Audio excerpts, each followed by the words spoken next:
नमस्कार विद्यार्थी मित्र हो. आज आपण BA द्वितीय वर्ष ते चतुर्थ सत्रामध्ये असणारा आपला जो काही पेपर आहे, साधारणतः जो पेपर आहे हवामानशास्त्र, हा हवामानशास्त्र नावाचा पेपर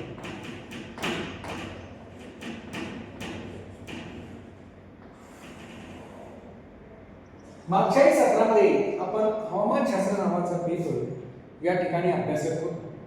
मागच्या सत्रामध्ये आपण अभ्यासत असताना,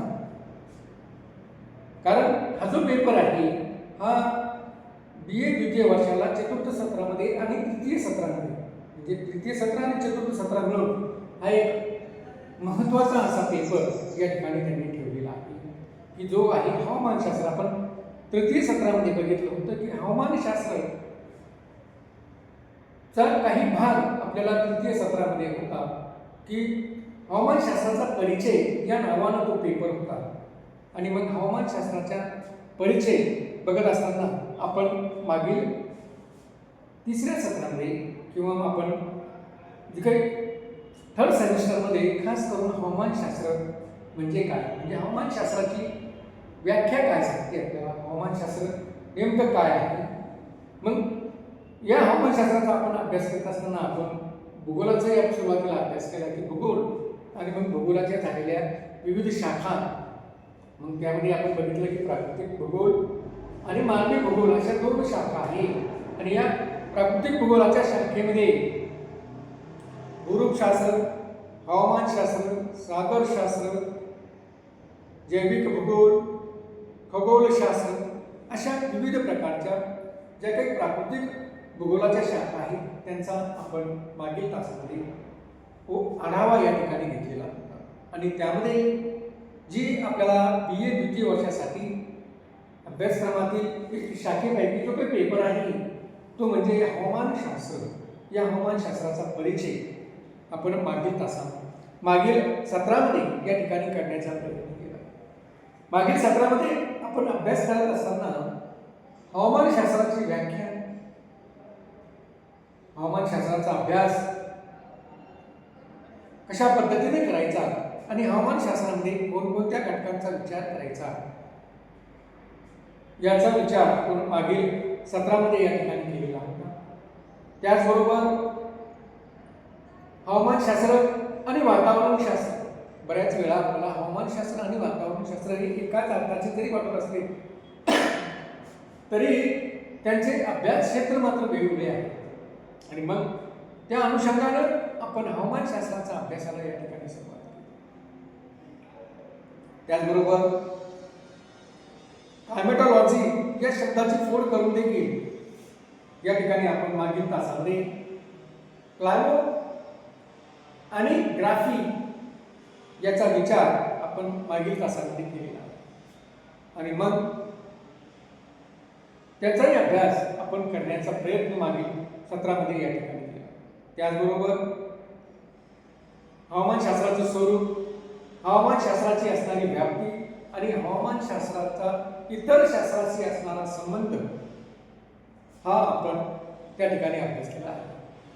त्याचबरोबर पुढच्या प्रकरणामध्ये या हवामानशास्त्राच्या परिचयाच्या अनुषंगानं मग वातावरण म्हणजे काय, वातावरणाचे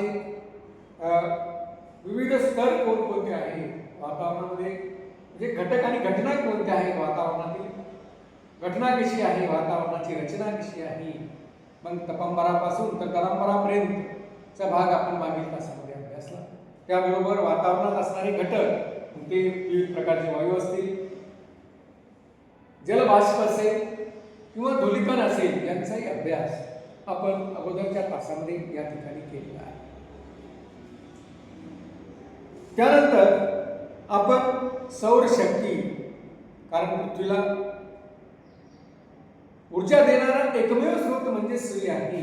आणि या सूर्यापासून निर्माण होणारी जी काही शक्ती आहे जिला आपण सौरशक्ती असे म्हणतो, आणि संपूर्ण जीवसृष्टी ही या सौरशक्तीपासूनच ऊर्जा ग्रहण करते आणि संचलन करते. म्हणजेच सौरशक्ती हा एक महत्त्वाचा भाग आपण हवामानशास्त्राच्या परिचयामध्ये मागील सत्रामध्ये अभ्यासण्याचा प्रयत्न केलेला होता.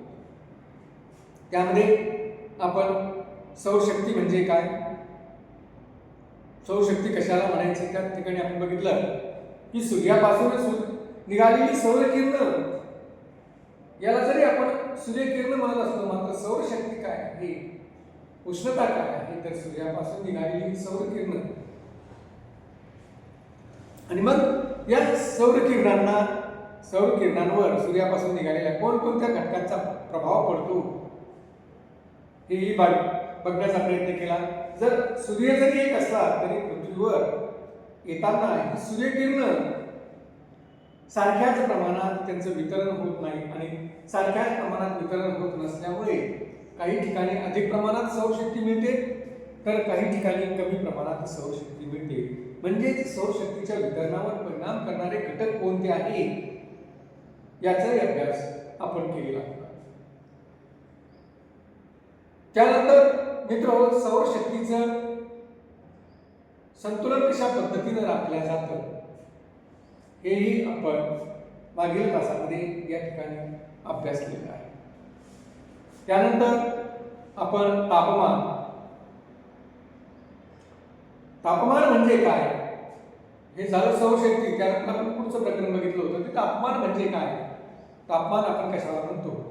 मग सूर्यापासून निघालेली सौरशक्तीलाच आपण तापमान म्हणतो का, तर तापमान ही संकल्पना कशी वेगळी आहे हे समजून सांगण्याचा प्रयत्न देखील आपण मागील तासामध्ये किंवा अगोदरच्या सत्रामध्ये या ठिकाणी केला. आणि मग आपण त्या ठिकाणी बघितलं की सूर्यापासून निघालेली सौरशक्ती ही ज्यावेळेस पृथ्वीवर येते आणि पृथ्वीचा असणारा पृष्ठभाग तापवण्याचा प्रयत्न करते, तापवते आणि पृथ्वीचा पृष्ठभाग तापला की पृथ्वीची काही उष्णता उत्सर्जित करते, त्याला आपण तापमान म्हणतो, त्याला आपण हवेचं तापमान असं म्हणतो. आणि अशा पद्धतीने मग हवेच्या तापमानावर परिणाम करणारे घटक कोणकोणते आहेत, कारण जगाचा जर आपण विचार केला, संपूर्ण पृथ्वीचा जर आपण विचार केला तर आपल्याला असं आढळून येतं की संपूर्ण पृथ्वीवर सारख्याच प्रमाणात तापमान आढळत नाही. मग हे सारख्याच प्रमाणात तापमान का आढळत नाही, तर तापमानावर परिणाम करणारे किंवा तापमानाच्या वितरणावर परिणाम करणारे काही घटक या ठिकाणी कार्यरत आहेत. आणि मग या घटकांची देखील ओळख, या घटकांचा कसा परिणाम होतो हे पाहण्याचे काम आपण अगोदरच्या सत्रामध्ये या ठिकाणी केले. त्यानंतर पृथ्वीचं ताप संतुलन कशा पद्धतीने राखल्या जातं, औष्णिक तापमान संतुलन राखण्याचं काम पृथ्वी कशा पद्धतीने करते याचाही विचार आपण मागील तासामध्ये केलेला आहे. त्यानंतर तापमानाचा लोपदर म्हणजे काय हेही बघितलेलं आहे. तापमानाची दैनिक कक्षा म्हणजे काय हेही बघितलेलं आहे. तापमानाची वार्षिक कक्षा काय आहे हेही पाहण्याचा प्रयत्न आपण मागील तासामध्ये या ठिकाणी केला. त्याचबरोबर तापमानाची विपरीतता काय असते. काही वेळेस आपण पाहतो की जसं आपण पृथ्वीपासून वर जाऊ, जसं जमिनीपासून आपण वर जातो तसं अवकाशामध्ये जात असताना तापमान हे कमी होत जातं, त्याला आपण तापमानाचा लोपदर असं म्हणतो, ऱ्हासदर असं म्हणतो. परंतु काही वेळेस पृथ्वीपासून वर जात असताना, भूपृष्ठापासून वर जात असताना तापमान कमी होण्याच्या ऐवजी वाढतो. तर अशा प्रकारची तापमान वाढण्याची प्रक्रिया, परिस्थिती ही कधी निर्माण होते आणि अशा परिस्थितीला आपण तापमानाची विपरीतता असं म्हणतो. मग ही तापमानाची विपरीतता कोणकोणत्या स्थितीमध्ये आढळते याचा विचार आपण मागील तासामध्ये या ठिकाणी केला होता. त्याचबरोबर आपण मागील तासामध्ये हवेचा दाब काय असतो, हवेला दाब असतो म्हणजे नेमकं काय, म्हणजे दाब म्हणजे काय हेही आपण बघितले. आणि मग या विविध प्रकारचे दाबपट्टे हे पृथ्वीवर कशा पद्धतीने निर्माण झालेले आहेत. मग ते संपूर्ण पृथ्वीचा जर आपण विचार केला तर साधारणतः आपल्याला हे जे काही दाबपट्टे निर्माण झालेले आपल्याला दिसतात याचा जर विचार केला तर आपण साधारणतः असं म्हणतो की पृथ्वीवर 0° ते 10 अंशाच्या दरम्यान दोन्ही गोलार्धामध्ये एक कमी वायुभाराचा पट्टा निर्माण झालेला आहे. त्यानंतर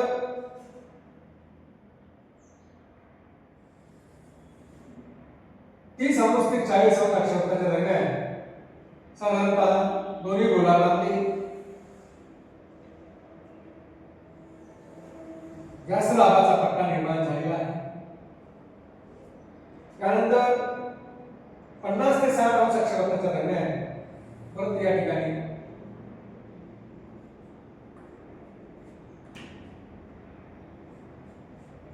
कमी दाबाचा पट्टा या ठिकाणी निर्माण झालेला आहे.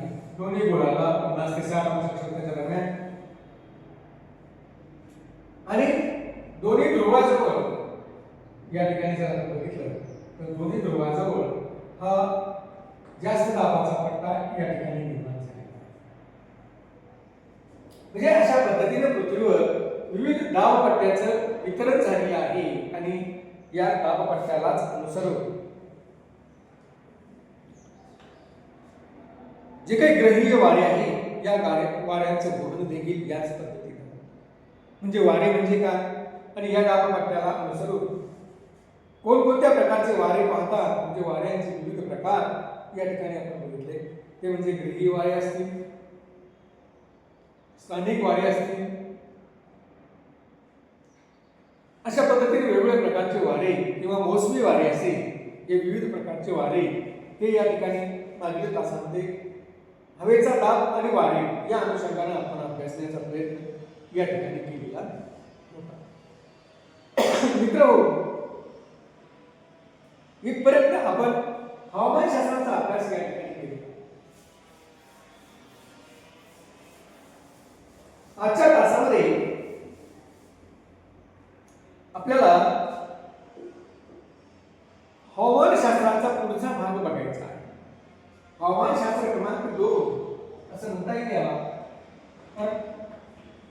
तृतीय सत्रामध्ये आपण हवामान क्रमांक 1 हवामानाचा परिचय या ठिकाणी बघितला होता. आता हवामानशास्त्र क्रमांक 2 हा आपल्याला या चतुर्थ सत्रामध्ये या ठिकाणी बघायचा आहे. मित्र, या ठिकाणी या हवामानशास्त्र क्रमांक 2 मध्ये प्रामुख्याने आपल्याला काय दिलेलं आहे, कोणकोणत्या अभ्यासक्रम या ठिकाणी आहे. तर जे काही प्रकरण आहे, पहिलं प्रकरण आहे आपलं वायुराशी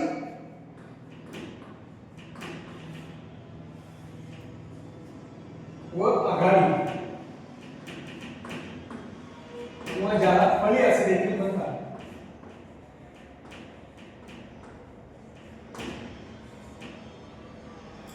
वायुराशी आणि आघाडी किंवा वायुराशी आणि फळ्या, एअर मासेस अँड फ्रंट्स, हे आपलं या सत्रातील पहिलं प्रकरण आहे.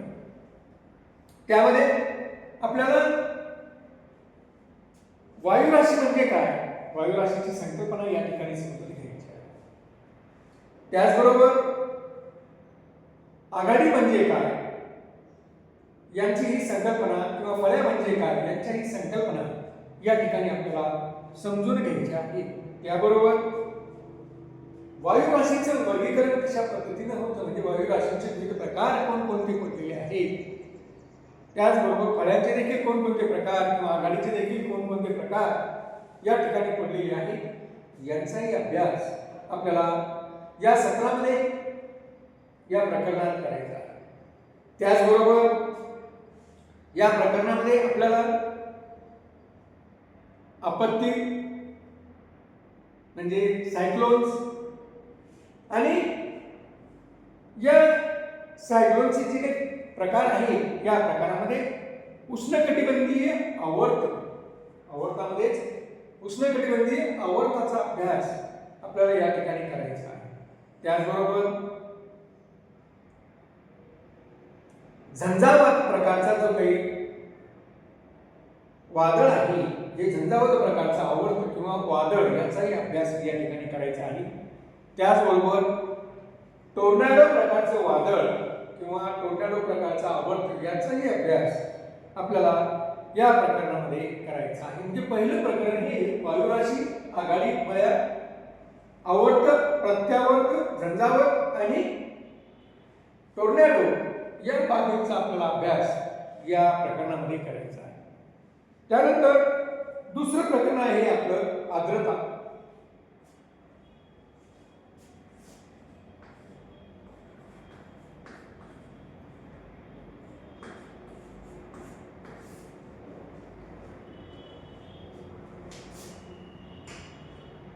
ह्युमिडिटी. या आर्द्रतेचा विचार करत असताना आपल्याला आर्द्रतेमध्ये बाष्पीभवन म्हणजे काय इथपासून सुरुवात करायची आहे की आर्द्रता म्हणजे काय तर हवेत असणारं बाष्पाचं प्रमाण. मग बाष्पीभवन आपण कशाला म्हणतो? मग आर्द्रतेचे कोणकोणते प्रकार आहेत? सापेक्ष आर्द्रता, निरपेक्ष आर्द्रता, अशा पद्धतीने वेगवेगळ्या आर्द्रतेचे प्रकार आपल्याला या ठिकाणी पाहायचे आहे. त्याचबरोबर या प्रकरणामध्ये आपल्याला मान्सून म्हणजे काय हे या ठिकाणी बघायचं आहे. आणि या मान्सूनाचं उत्पत्ती कशी होते, मान्सूनाचं संचलन कसं होतं याचाही अभ्यास. जगाच्या पातळीवर कुठे कुठे मान्सूनाची निर्मिती होते आणि त्यांचं संचलन कसं होतं याचाही अभ्यास आपल्याला या हवामानशास्त्र नावाच्या दुसऱ्या भागामध्ये या दुसऱ्या प्रकरणात या ठिकाणी करायचं आहे. त्यानंतर सांद्रीभवन. तिसरं जे काही आपलं प्रकरण आहे ते आहे सांद्रीभवनाच्या संदर्भामध्ये.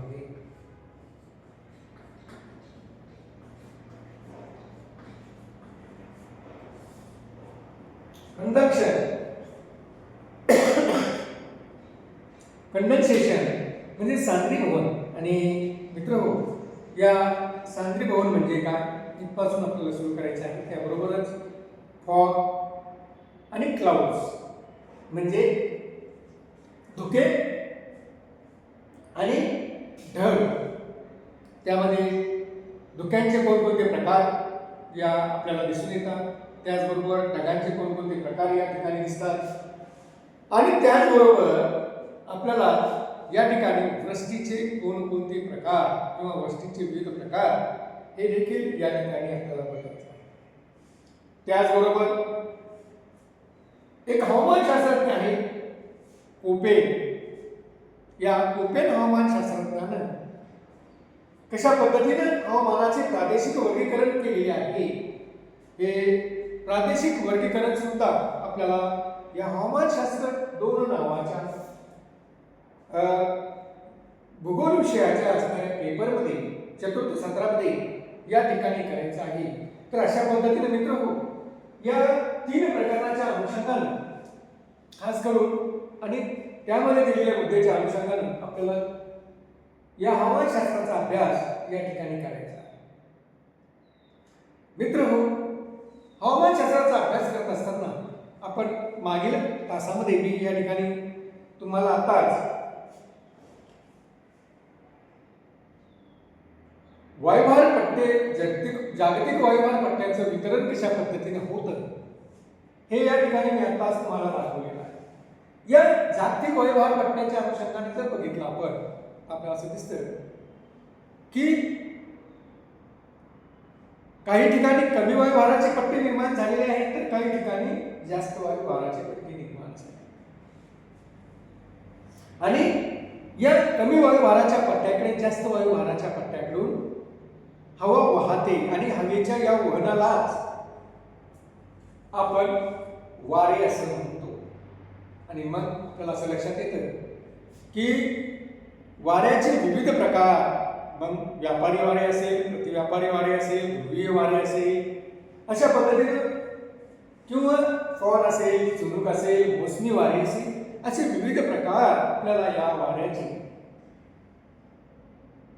दिसून येतात. आणि मग या ठिकाणी आपल्याला त्याच्या पुढे जायचं आहे.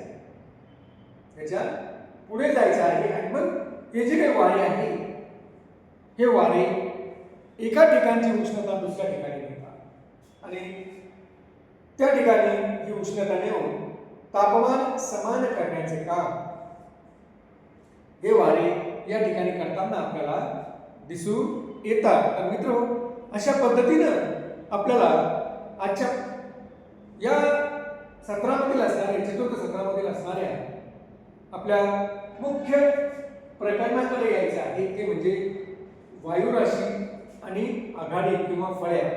आणि वायुराशी आणि आघाड्या किंवा फळ्या काय आहे याचा विचार आपण येणाऱ्या तासामध्ये करणार आहोत. धन्यवाद.